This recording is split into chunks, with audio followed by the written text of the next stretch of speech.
ang goal ko ay mapalugod ang Diyos. Okay? Baka kasi madaya kayo sa kahit ano-ano pang napapahapay ng hangin na magkabilat doon na mga aral. Okay? Ang goal ko ay maging katulad ni Kristo para gayahin nyo. Gayahin nyo yung mga mabuting halimbawa ko, hindi yung mga masasamang halimbawa ko kasi ang totoo bilang Kristiyano nagkakasala pa rin ako, okay?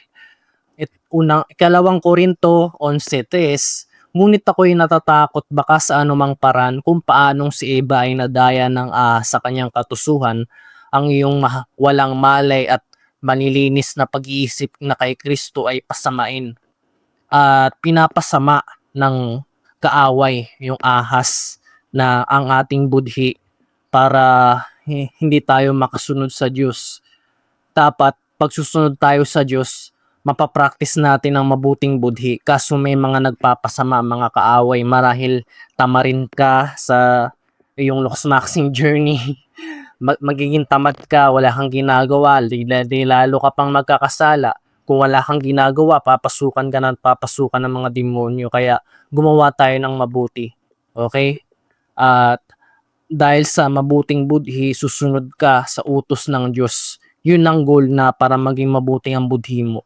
Mababasa sa Deuteronomio 5:21, nihiwag ninyong iimbutin ng asawa ng iyong kapwa, nihiwag mo ninyong pagnanasaan ang buhay ng iyong kapwa, ang kanyang bukid, ni ang kanyang aliping lalaki o babae, ni ang kanyang baka, ni ang kanyang asno, o anumang bagay sa iyong kapwa.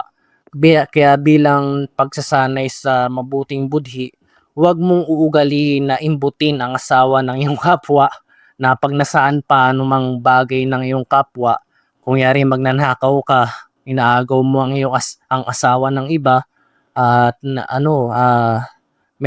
gusto magnanakaw ka. Kaya nga bilang Kristiyano, tinuturuan tayo na magsanay ng mabuting budhi.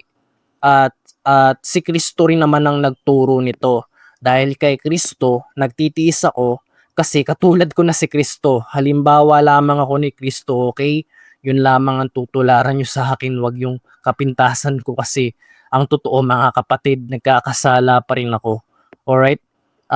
At naabot ko na yung kasakdalang hinihingi ng Diyos at inaamin ko na hindi ko pa rin naabot talaga.